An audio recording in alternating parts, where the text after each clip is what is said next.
limited to the time frame? Right. Okay.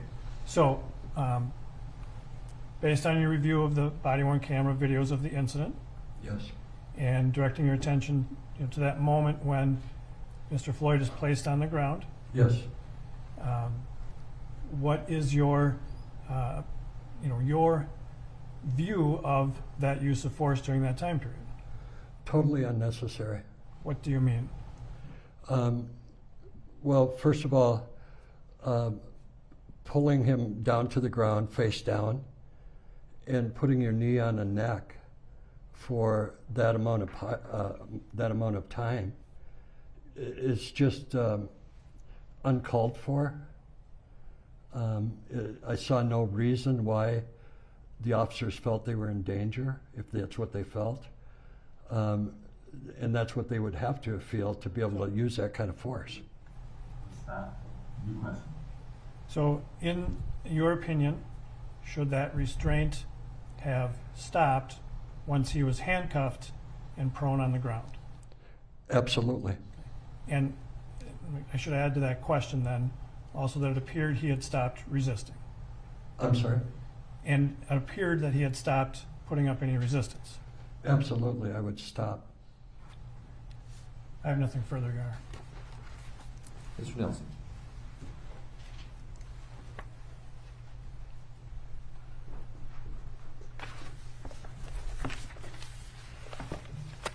I may just have a moment, Your Honor.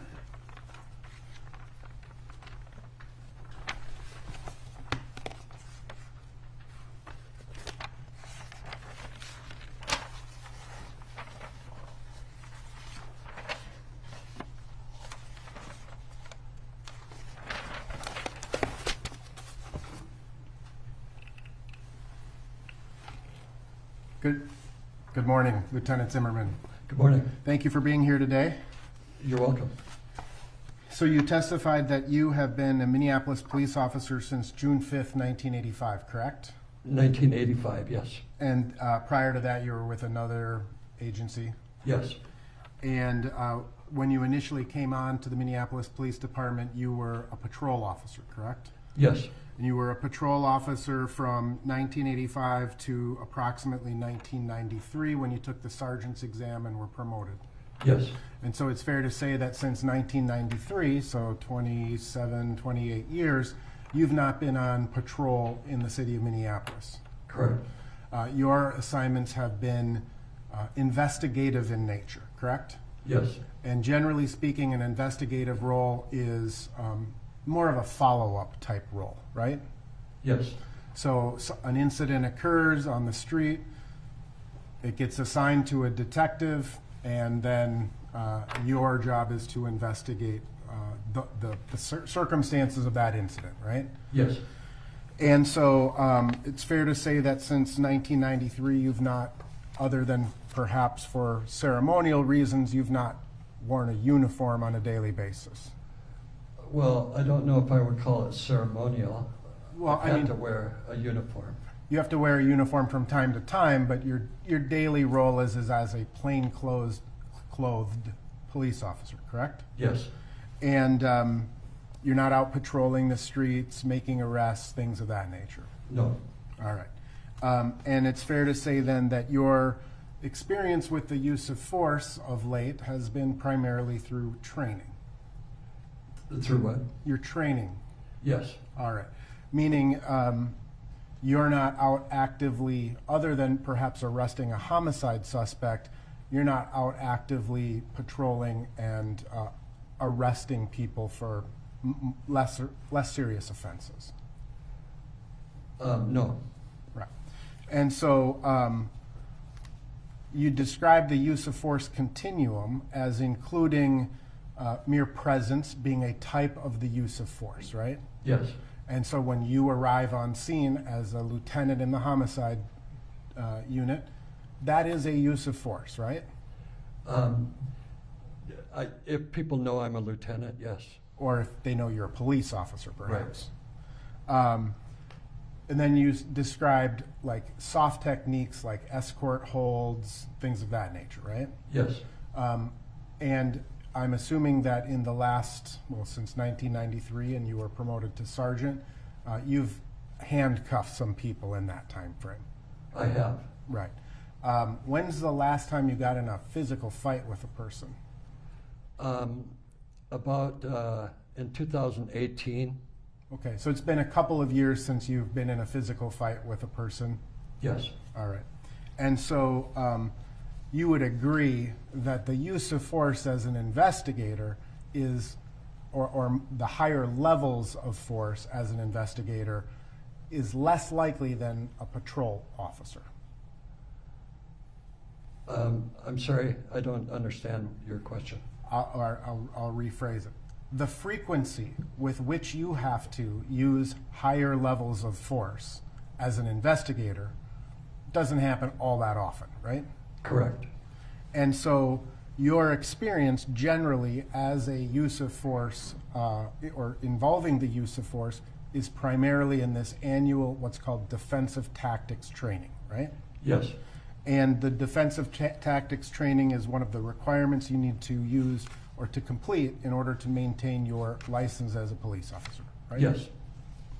And you would agree that, or I'm presuming that since 1985 until the present day, tactics have changed as a police officer.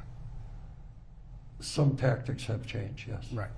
And it's fair to say that you are not a trainer in the Minneapolis Police Academy relevant to the use of force, correct? That's correct, yes. You do not teach other police officers defensive tactics. No, I don't. You would agree, however, that roughly 10 years ago, the Minneapolis Police Department kind of moved away from trying to hit people to control them and started using body weight to try to control people. I don't think I would agree with that. Okay, so you think that, I mean, within the arsenal, so to speak, of a police officer, it's as common to punch or strike someone in the use of force as it is to just use what are called takedown moves or body weight pins. Yes. Okay, and that's been throughout your entirety of your career? Yes.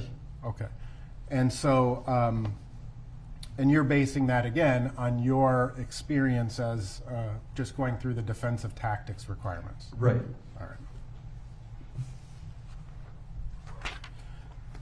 And again, as a lieutenant and the #1 senior officer in the Minneapolis Police Department, I'm presuming that your understanding of the use of force involves the Minneapolis Police Department policies on the use of force, right? Yes. And the Minneapolis Police Department policies are designed, at least based on your understanding, to address the legal requirements for the use of force. Yes. And so there are factors, correct, to determine whether or not a use of force is proportional, reasonable, things of that nature, right? Correct. And what we look at in any particular case is the totality of the circumstances. Agreed? Yes. So there's lots of different information that a police officer has to use in order to determine the level of force to be used under which circumstances. Yes. Agreed? Yes. Now, in terms of the Minneapolis Police Department, are you familiar with the Minneapolis Police Department's critical thinking or critical decision-making model? Yes. And you would agree, I'm assuming again, based on a long career, that an officer is constantly taking in new information, and that information will affect the decisions he or she makes, right? That's correct. And would you also agree that the training that you received initially as a police officer is probably a lot different than the academy now? Yes. Obviously, the available tools that officers have are a lot different today than they were in 85, 90, 95. Yes. Body cameras, they didn't exist when you first became a police officer. That's correct. Tasers were not a thing either, right? No. You carried a gun and some handcuffs and kind of old school cop, right? Yes. Now, in terms of the decision making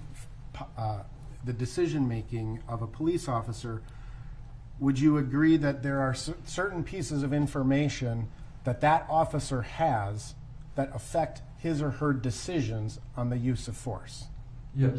And some of that information is very immediate, kind of low-level information. Agreed? Yes. So, for example, what just happened with this particular suspect, right? Yes. Is this suspect under the influence of a controlled substance, or is he sober, Yes. right? What are you looking at in that moment through your own eyes, right? Yes. That's the officer's experience in any situation, right? Right. You look at other things that may be hazards or threats in the immediate vicinity, correct? Yes. So you're going to assess, are there people watching? Are there people videotaping? Are those people happy or angry, etc., right? Yes. You're going to look at what we would refer to as scene security, right? Yes. You have a responsibility as a police officer for your partners who may be close to you, right? Yes. You have a responsibility as a police officer for all of the people in the immediate area, right? Yes. And so scene security is kind of trying to keep it as tight as possible and keep everybody in the area safe. Agreed? That's correct. Everybody. In turn, you were asked a series of questions about your an officer's medical responsibilities. I'm sorry. You were asked a series of questions about your medical training and an officer's medical, what they're supposed to do. Right. Yeah. Yeah. Yeah. And even in the assessment of a medical emergency, there are many factors that come into that assessment, correct? Yes. To your knowledge, Minneapolis police officers they're trained medically at a fairly low level. They're not paramedics, doctors, etc. That's correct. You're a first responder. Yes. Basically, you're taught how to apply tourniquets, patches for gunshots, stop bleeding, basic CPR, and resuscitative efforts, right? That's correct. A police officer's job primarily is to keep the scene safe. Agreed? I'm sorry. A police officer's responsibility is to keep the scene secure and safe. Agreed? Yes. Minneapolis police policy requires the involvement of a higher level of medical intervention if the circumstances dictate, correct? Yes. And an officer is required, if someone is having a medical emergency, to take what steps they're able to reasonably in the moment, right? Yes. And that would include potentially calling EMS. That's correct. But then, so you've got all of these immediate factors, right, that come into play. But then you can kind of widen that lens a little bit, and there are some other factors that come into play in terms of the use of force, again, based on your training and experience. Yes. Such as, what do we know about the location generally, right? Yes. Is this a field in the middle of the woods, or is this a higher crime area, right? Yes. An officer is evaluating that as a process, as a part of the process involving the use of force. Agreed? Yes. You look at other things such as tactical advantages or disadvantages. Agreed? Yes.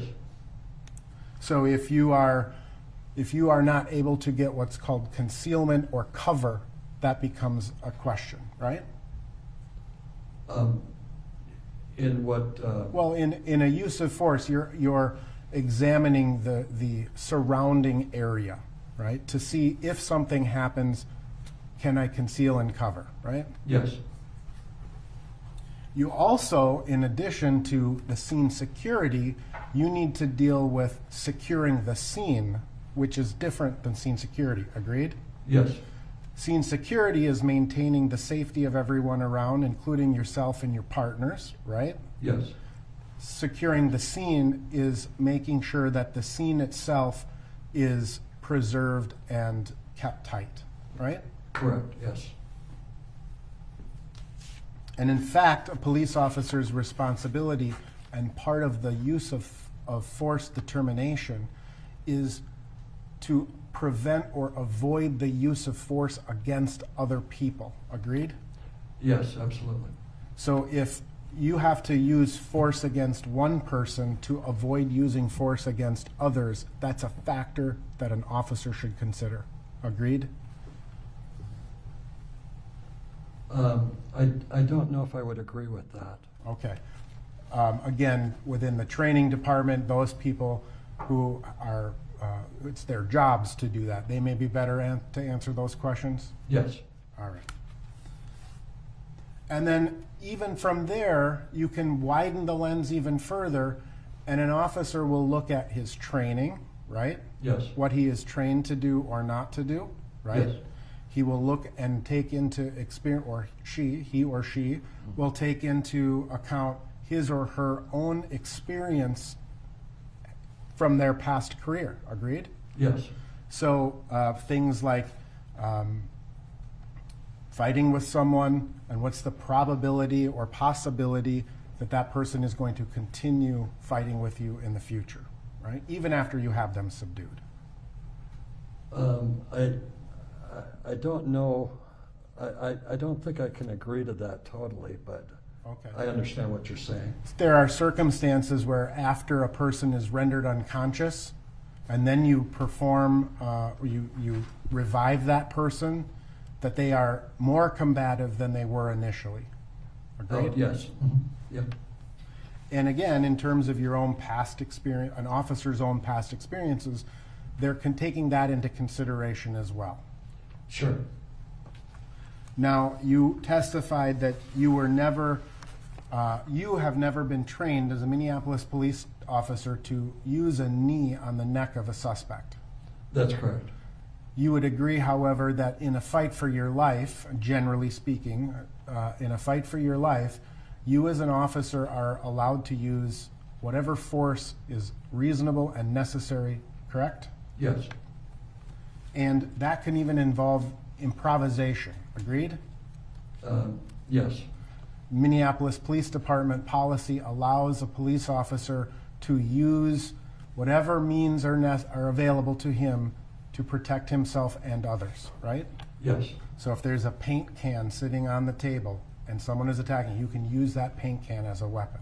Yes. And in fact, you have been trained in the prone handcuffing techniques, correct? Yes.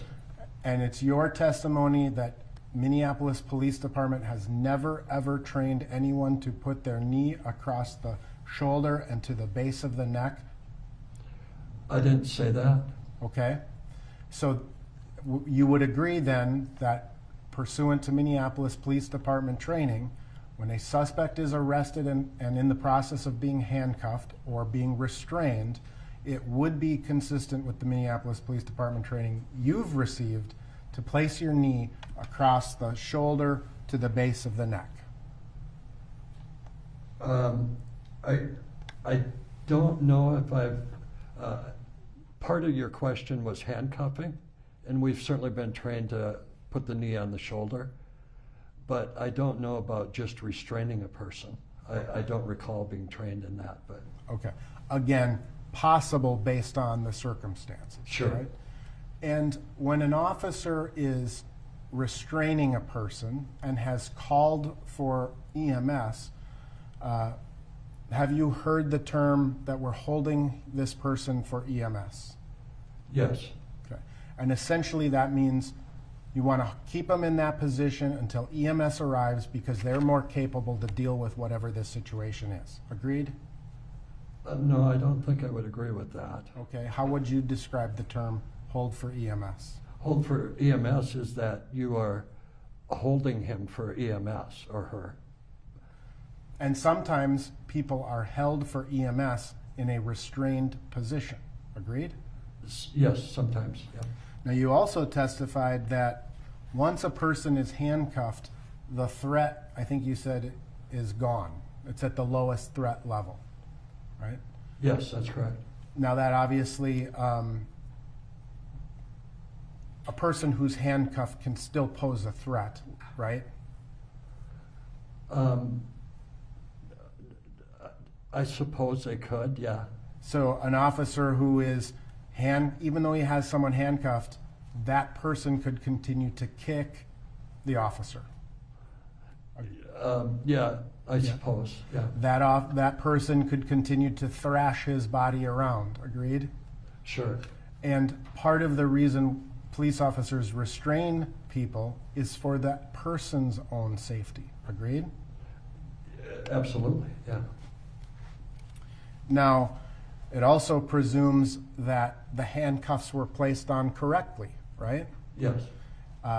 Sometimes in a struggle or an attempt to handcuff someone, handcuffs aren't placed on properly and they can pop open or be too big for a suspect, right? Yeah, I don't know if I've ever seen them too big, for a suspect. Sometimes they're too tight. Okay.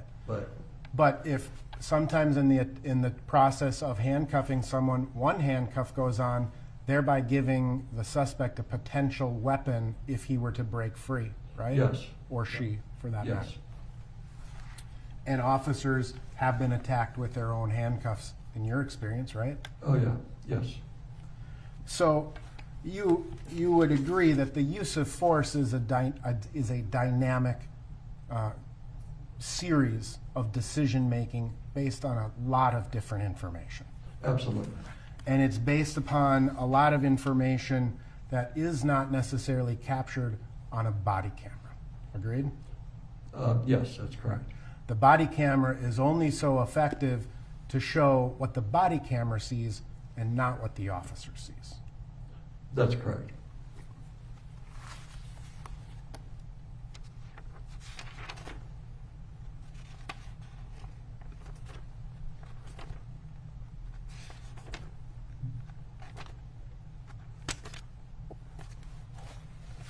Now, in terms of what you did in this particular case, essentially, you would be are you what's called Car 21?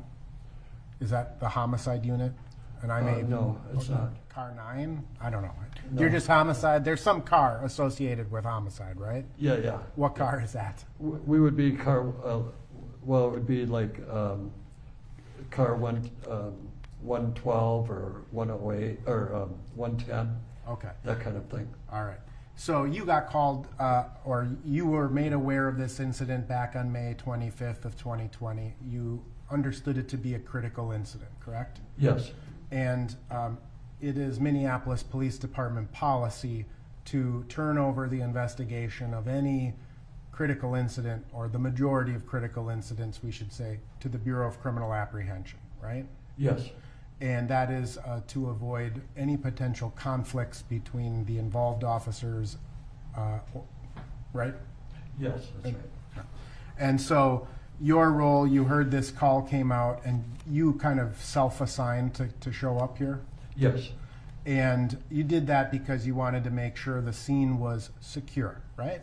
yes, To make sure that the officers who had responded to the scene were doing the things that they should be doing in connection with a critical incident, that's correct. such as roping off or tying off the tape, or taping off the scene, I should say, right? Putting up crime scene tape? Yes. Yes, Not permitting citizens to come wandering through the scene, right? yeah, yeah, Canvassing the area, I think you said. And ultimately, your role in this particular case was limited to a couple of hours of time, making sure those things were done, and until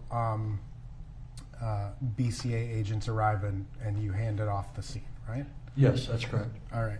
And it was not until later that you were asked to review the body-worn cameras of the officers and consider the use of force, right? Yes, And it would not be within your normal role or job duties to do such a use of force analysis, right? That's correct. I have no further questions. Redirect?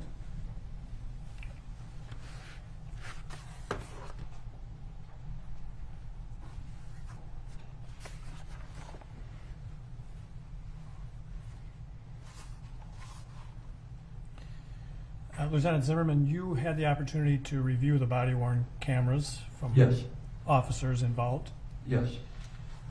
Did that also capture the bystanders on the sidewalk during the incident? Yes. Was there something about that group of bystanders that in your assessment was sort of, an uncontrollable threat to the officers at the scene? No. Would there be a way, or, well, I mean, I ask it this way.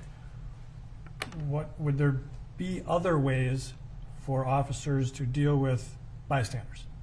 Yes. And could that include calling for backup? Yes.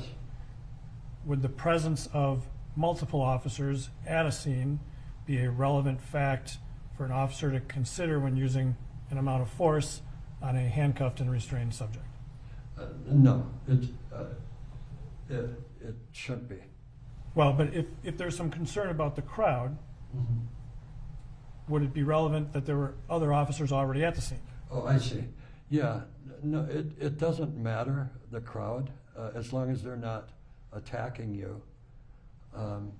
The crowd really shouldn't have an effect on your actions.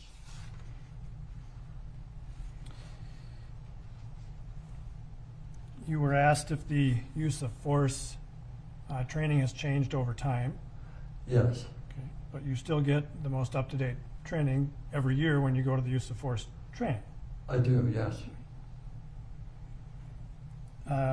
And you were asked about, has the academy changed since you went to the academy? Yes. And you haven't been through the academy since then, correct? Right, yeah. But you have some familiarity with how the academy trains new officers. Absolutely. And do you think that academy training provides appropriate training for officers?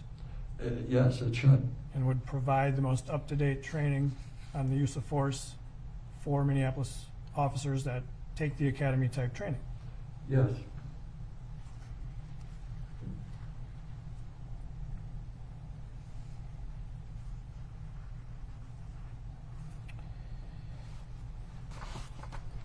You were asked if you were a trainer, and you are not a use of force trainer. That's correct. You are a student in Yes. use of force. And but it's your testimony that based on all the training you go through every year, it's well known that the prone position is dangerous. Absolutely, yes. Doesn't take a trainer to be able to say that. You've learned it. Yes. And that's been something that's been trained repeatedly? Absolutely. That hasn't changed.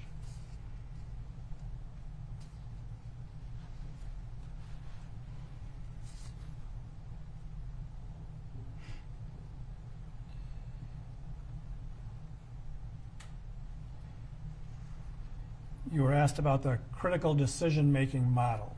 Yes. Familiar with that from your training? Yes. And part of that is continually reassessing the need for force. Correct. Is that a fair statement? Yes. And so that would include reassessing the location, Yes. the tactical advantage, Yes. conceal and cover, Yes. scene security, Yes. security and scene, Yes. or security of the scene, Yes. medical distress of the person restrained, Yes.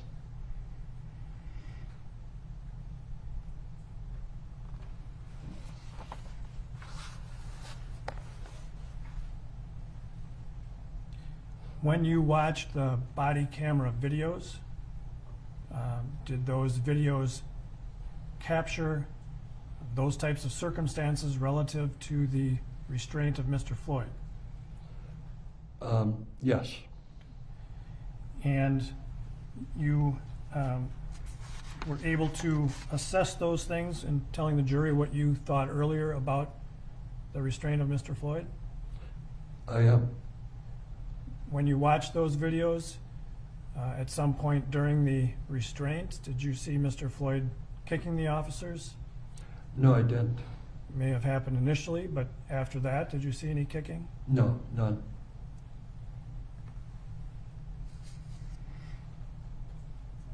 Defense counsel asked you about the concept of holding for EMS. Yes. So sometimes it's necessary to keep the person there so they can receive medical treatment. That's correct. Does holding for EMS excuse an officer from providing medical attention that they've been trained to provide? No, it doesn't.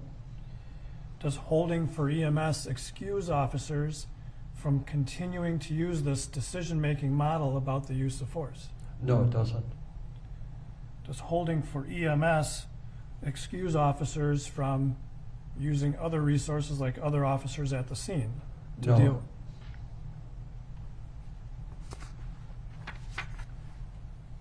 You were asked about handcuffs. If handcuffs are not properly locked, can they tighten? Yes. Can they loosen? I'm sorry? If they're properly connected, can they loosen? Mm-hmm. They can come open. But if they're locked, can they still tighten? That's right. If they're not, I think the term is double locked. Right, yes. And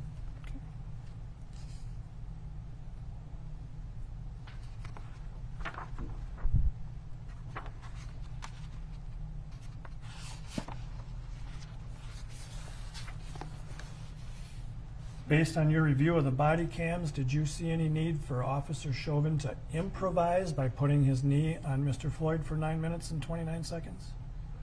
No, I did not. I have nothing further, Your Honor. Any requests? All right. Thank you, Lieutenant. You may step down. Counsel sidebar.